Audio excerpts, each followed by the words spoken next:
as we 2 or 3 weeks. I'll send out the.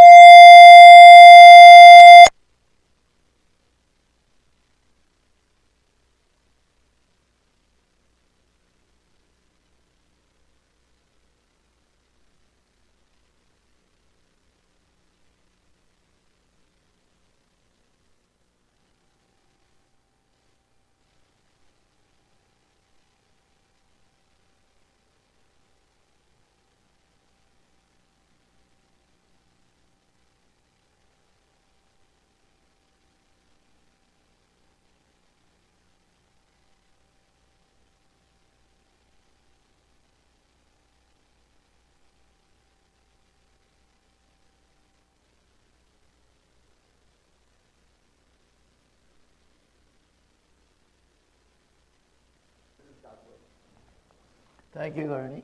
Good morning.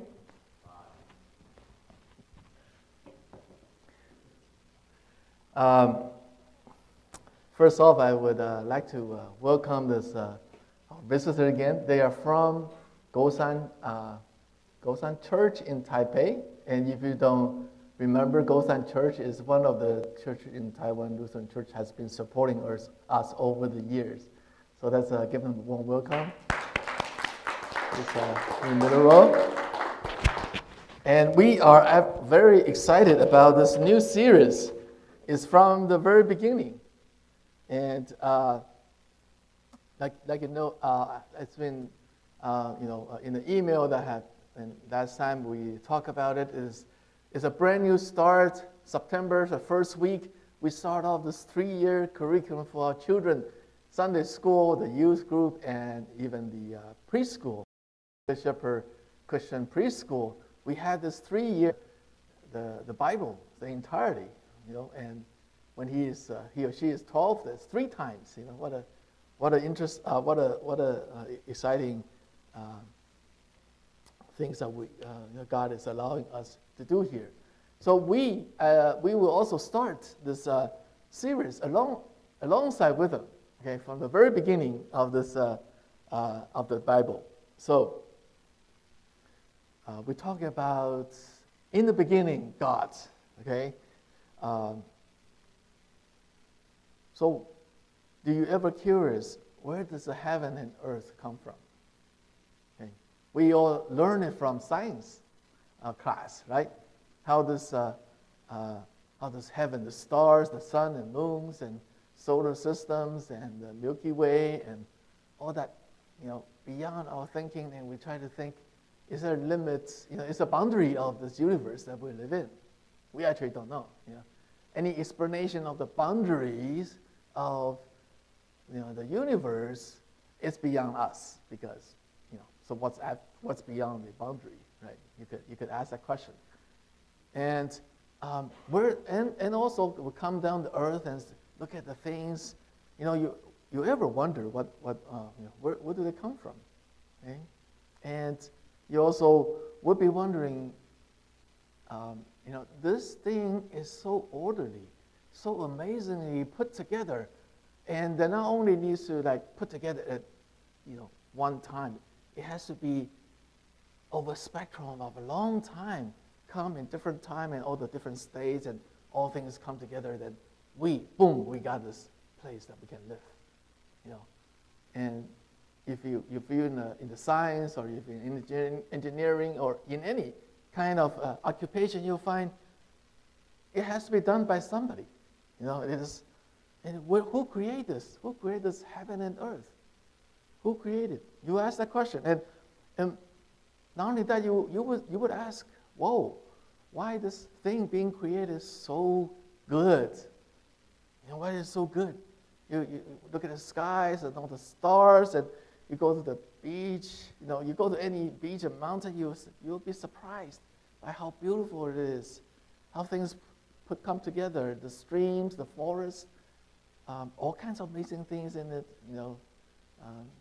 Some of the beach you can even find the colorful grass stones, and it's so delighted, right? Or you can have the wildflowers. That's a question we'll ask.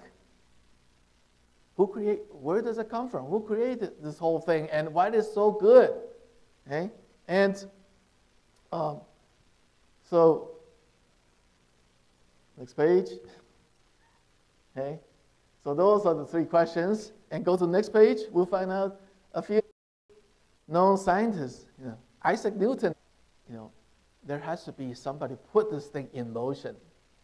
Sometimes we think. He also said that it is more possible, it's more conceivable for created God to create all things than the whole thing is controlled by accidents. Our entire thing is controlled by accidents. And you imagine that sometimes we were taught that everything is an accident, right? And there's a probability of this, even though it's very small, but if the probability is there, it's not zero, and that's where we'll come to be. Is that how we think about how this world has come to be? It's like you go to Vegas and throw the crap table, and what's the odds of turning up 2 6s? 1/36, right? 3%. Okay. What is the odds of you throw 2 6s 10 times? It's 0.03 power of 10, right? What's the power of 100? It's almost zero, but it's not zero, right? But we need to know that even the chances are very small. Somebody has to throw the dice, right? Somebody has to throw the dice. And the scientists never can come to the conclusions of who threw the dice. So to make that very little probability come to be, and the great minds of Isaac Newton and even Einstein will come to agreement. There is a creator putting all things together.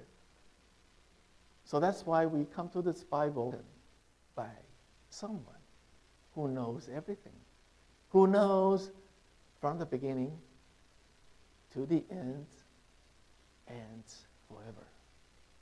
And that's why when we open up this Bible, there's a comments about the translation, but nobody can comment about what God says.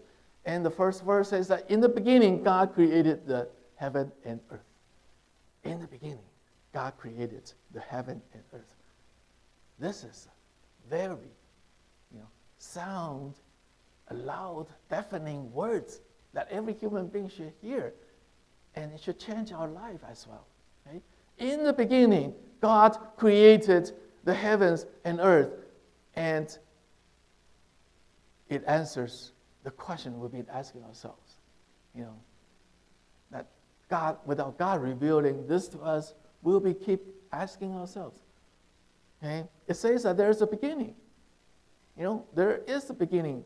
The heaven and earth, there was a beginning. Okay?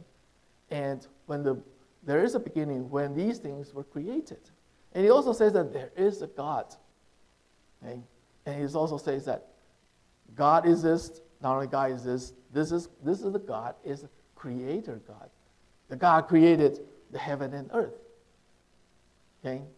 And this God, and we later found out, it also speaks to us directly. He is not only the Almighty God created the whole thing, he speaks to us. He reveals things to us. He interacts with us in the history, directly. And he is solely responsible for everything that we see and live in, we touch, we feel. Okay? We even recreate. Everything was created by him. Okay? So, this is a very mind-boggling declaration that in the beginning, God created the heaven and earth. Okay? And the curious mind will say, us. How is all done? Otherwise, we will not be able to tell